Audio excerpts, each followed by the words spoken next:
Então, quer dizer, você tem esses 10% que realmente militam, e esses são muito perigosos. Os outros 50% são simpatizantes. E tem os outros que são conservadores nas suas ideias, esses outros 40%, mas que têm muito medo, porque esses 10% militantes, eles são que nem lobos, organizados que nem lobos. Quando um te ataca, ele não vem só. Ele vem com a alcateia dele todinha para te devorar, entende? E geralmente o professor, que é conservador, que às vezes não tem uma boa leitura sobre o assunto, que não conhece bem o que a pauta conservadora defende e não conhece bem o malefício que o pensamento marxista propõe-se, ele fica com medo, fica coado. Então, até para você ser conservador dentro de um contexto escolar é uma coisa muito difícil, porque tem os 10% que são militantes, tem um apoio, entre aspas, dos 50% que são de esquerda, mas não militam, então eles não vão tomar partido. Pode ser que não te ataque, mas eles também não tomam partido, né, Não, te de defesa não. E você acaba que fica esmagado por uns 60%, mais uns 40%, que é um meio conservador. Então você faz parte ali do 3, 4 gatinho pingado que tem coragem de se levantar e falar: isso aqui tá errado. E eu trabalho num colégio com mais ou menos 70, 80 professores que Digamos posso que dizer. vai ter no máximo outro. Eu e talvez outro, mas Tá, não tem. realmente. Então é uma situação difícil para quem é conservador, entende? Porque se você vê que tem uma coisa errada, você tem que gritar. Você não pode deixar. Teve caso em colégio, e a gente escuta, porque a gente vive, de professor que tirou ponto de aluno na eleição passada, porque o aluno defendia o Bolsonaro. Na eleição passada, que nem sabia como é que Cara, se... isso aqui é um absurdo que você tá dentro da escola. Você tá dentro da escola pra você aprender. Exatamente, 2 mais 2. claro. E não é ideologia. Você não Sim. tá pra ensinar ideologia. Incute a aluno a questão do desarmamento. Que a arma, que o policial mata só negro, sabe? Já começa a incutir pro menino que o policial é perverso, que o policial é assassino, que o policial só mata negro, que o policial só vai matar o favelado, que nunca vai matar o filho do branquelo lá da zona sul de São Paulo. Entende? Isso cabe muito e é muito importante para você, jovem que estiver ouvindo. Você sempre passa por isso, você vai passar. E principalmente os jovens que de hoje em dia estão muito esclarecidos, né? Os jovens de hoje em dia estão muito mais à frente do que a gente, que já estudou bastante, porque eles têm mais, sabe, tem mais o vigor da idade. É muito importante você, jovem, que passar por esse tipo de situação, denuncie. Não deixe de denunciar. Porque esse tipo de situação não é correto. Se você não conseguir nenhuma resposta dentro da direção da sua escola, vá para a regional. Se não conseguir na regional, vai para a imprensa. Exatamente. Vai para a imprensa, cara. Joga um vídeo no YouTube. Filma o teu professor lá te oprimindo lá. E quantas vezes a gente já viu isso acontecendo? Filma o professor que está oprimindo e bota na internet, bota no YouTube. Manda pra gente que a gente divulga. E por isso que eu sou um grande defensor do projeto Escola Sem Partido. Acho que a gente poderia um dia gravar um programa só sobre Escola Sem Partido para a gente discutir as 6 propostas que a Escola Sem Partido se propõe. Porque se a gente conseguisse aprovar isso no parlamento e fosse obrigado, cada sala de aula, ter lá os deveres do professor, as obrigações do professor, e cada aluno pudesse ler, sabe, quais são os deveres do professor para com ele, muitas dessas coisas não aconteceria, Juan. Porque às vezes o aluno engole certas falácias, pseudo-verdades, porque não conhece. Porque não sabe que o professor está extrapolando as suas prerrogativas. Então, aqui em Brasília, a gente está tentando criar um movimento conservador, né? Um instituto conservador. Para quê? Porque se a gente cria, e aí eu digo para você que vai nos assistir, você que é aqui de Brasília, olha, procura nosso contato, a gente vai deixar aqui na descrição aqui, tanto o meu quanto do Juan, porque a gente está junto dentro dessa mesma luta. Se a gente cria um movimento conservador sólido, Juan, a gente cria corpo e densidade para enfrentar essa onda que está aí. Olha, o Brasil ele é conservador, mas 10%, eu trago a porcentagem de professor para a população brasileira. 10% da população brasileira que é de extrema esquerda, revolucionária, militante, eles gritam demais e acabam sufocando a voz dos outros 90%. Que é um absurdo. Você está entendendo? Como é que pode, num país conservador como o nosso, você não ter uma universidade conservadora? Você vai pegar, Tá entendendo? vamos supor, uma PUC, Pontifícia Universidade Católica, que era para ser uma instituição que se norteia nos valores católicos. Cristã, Pelo menos cristã. Aí faz vergonha. Se você pegar essa vertente das faculdades católicas, faz vergonha. Por quê? Quantos papas combateram o comunismo? Pega o último papa, São João Paulo II, viveu no país comunista, que era a Polônia. Ele fez a tríade, né? Foi São João Paulo II, Margaret Thatcher E Ronald Reagan. Ronald Reagan. Né? Então, quer dizer, ele viveu o marxismo. Quanto ele bateu? João XXIII, Pio XI, Pio X, Pio XII.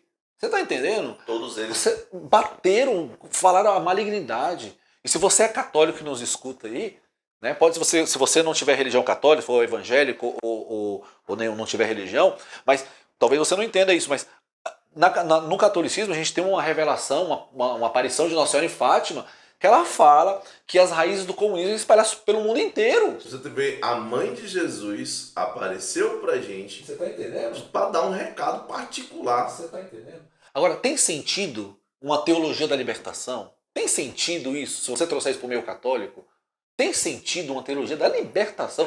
Jesus já é o libertador. A própria teologia cristã já é libertadora. O problema é que tiraram o Cristo do centro e colocaram o pobre no centro, o oprimido no centro, mas não como o pobre na visão como Cristo trouxe, mas uma visão revolucionária, uma visão marxista, uma visão totalmente temporal. Você pode perceber, Juan, padres que são da teologia da libertação, bispos que são da teologia da libertação, que comungam dessas ideias marxistas, dificilmente eles vão falar de pecado. Porque pecado para eles só é um, que é o pecado social. Só existe esse pecado. Se você é homossexual, tá ótimo, pode comungar. Se você pratica, perdão, vou refazer. Porque o homossexualismo em si ele não é um pecado. Mas a prática, moralmente, é um pecado grave. Então se você vive a prática homossexual, para um revolucionário, um sacerdote revolucionário, você pode comungar. Se você é um abortista, como por exemplo o presidente americano, defensor declarado do aborto. A gente não vai longe. O próprio Moro em si, ele fez uma tese, né, de mestrado dele defendendo o abortismo. O presidente Lula quase que instituiu o aborto como prática legal no Brasil. Não conseguiu instituir formalmente. Ele não conseguiu instituir via lei, né? Ele conseguiu colocar a normativa, né, que autorizou o aborto em algumas circunstâncias. Isso é terrível. Você pega o Boulos, que é um cara que tá hoje na mídia, que é badalado, né? Que todo mundo sabe que ele é um louco, mas ainda tem gente que dá voz para esse tipo de gente. E o Boulos é abertamente abortista, entendeu? Mas eu tenho medo do Boulos, viu? Eu tenho medo, porque, olha, se você pegar que o Lula, ele começou desse formato aí, crescendo nas comunidades. O Boulos é uma cópia do Lula. Mas extremamente radical e aberto. O Lula é revolucionário. Só que o Boulos, ele é declaradamente revolucionário. O Lula ainda se maqueia bastante. A Dilma Rousseff, na época que começaram a bater nela sobre a questão do aborto, ela voltou atrás. Voltou atrás no discurso. Mas na prática nunca voltou atrás de promover. O Boulos, ele tem eu tinha um pensamento muito crítico sobre o Boulos, né? Sempre tive. Por ser do PSOL, né? Ser totalmente contrário ao que eu entendo como correto no mundo. Mas eu tive a curiosidade de assistir alguns debates do Boulos, algumas falas dele contínuas, em debates mesmo, porque o debate é aquela questão. Você fala, eu te escuto, depois eu refuto, né? E o Boulos, ele teve... a forma como ele fala, dá pra ver que ele é uma pessoa que ele tem um transtorno muito profundo. Entendeu? Você, por exemplo, eu tô no meu momento de fala e ele me interpela no meu momento de fala e ele não para. Ele não para. Aquele discurso, aquela verborragia que ele usa para poder desconstruir a tua fala, ele não respeita o teu momento de fala e ele começa e não para. Você desliga o microfone dele, ele toma o microfone de outra pessoa para continuar falando. Porque o discurso dele é o único que pode ser ouvido. Se tiver alguma pessoa que tem alguma opinião conflitante, cara, se não tiver alguma regra formal, por exemplo, um debate político, que aí ele vai ter que obrigatoriamente ficar naquela posição, né, que aqueles debates oficiais, se não for nessa circunstância, ele não fica, ele não cala em momento nenhum. Eu vi, no caso, foi um debate entre ele e o Adrilles, né, que também é um cara meio controverso, mas entre ele e o Adrilles. E o Adriles apelou com ele, o Adriles voltou da apelação e ele não parou de falar um segundo. O Adriles ele brigou, xingou, se arrependeu, pediu desculpa, tudo dentro de uma fala só do Boulos. Então, tipo, é uma coisa que é só. Ele é doente, ele realmente é uma pessoa doente. Né? Extremamente radical. E eu tenho medo desse tipo de gente. Porque imagina uma criatura dessa no poder de uma nação como a nossa. Você vê que ele está crescendo, que ele foi candidato a prefeito, candidato a governador, está se pleiteando para governador de São Paulo. Ou seja, ele está aparecendo, aparecendo, aparecendo. O meu medo é que um dia essa criatura consiga chegar no poder do jeito que ele pensa do mundo. É o meu medo. Porque assim como o pessoal se decepcionou com o PT, os petistas, pode ser que essa massa petista possa migrar para o Boulos, por ele ser mais fiel à cartilha marxista. Então eu tenho muito medo. E voltando à questão da educação, a educação então é a menina dos olhos dos revolucionários. Eles precisam da educação, eles precisam dominar as universidades, eles precisam dominar a educação. No caso, eles precisam manter o domínio, né? No caso. Exatamente, eles precisam manter esse domínio, não pode perder essa hegemonia. São eles que escrevem, são eles que ditam qual tese de doutorado vai emplacar ou qual tese de doutorado vai ser engavetado. Ou seja, eles que promovem os futuros pensadores. Se você tiver um pensamento conservador e quiser, eu tenho uma tese de doutorado, que eu vou trabalhar uma tese de doutorado sobre o conservadorismo, sobre uma visão de conservadora do mundo, vai ser engavetado, você não vai emplacar. É interessante o caso da Caroline Campanolo, né? Que ela começou a fazer uma tese e ela já era formada, né? Já tinha um nível superior e já era professora, inclusive. E ela foi fazer uma tese, né, do mestrado dela, e ela foi perseguida dentro de uma universidade federal na Santa Catarina, né? E ela, acho que é Santa Catarina, né? Acho, se eu não me engano. E ela passou com o meu ponto de abamação na mão da professora, até que um dia ela gravou. E ela gravou, a professora escorraçando ela por ser uma tese de direita, né? Uma tese cristã, entre aspas. E a professora escorraçou ela.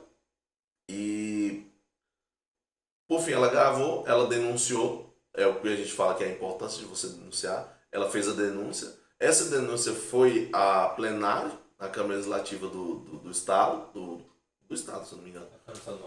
E a professora teve as sanções pertinentes, né? E ela acabou ganhando notoriedade e ela se lançou nessa vida. Ela não deixou de ser professora, só que aí ela se lançou a deputada distrital, né? Deputada estadual, no caso é estado, né?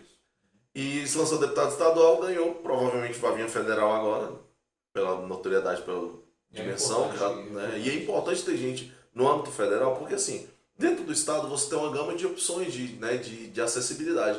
Só que no âmbito federal é que as decisões são tomadas. Né? Dentro dos 512 lá da Câmara Federal, 512, né? 513. Dentro dos 513 da Câmara Federal é que as leis são promulgadas pro Brasil.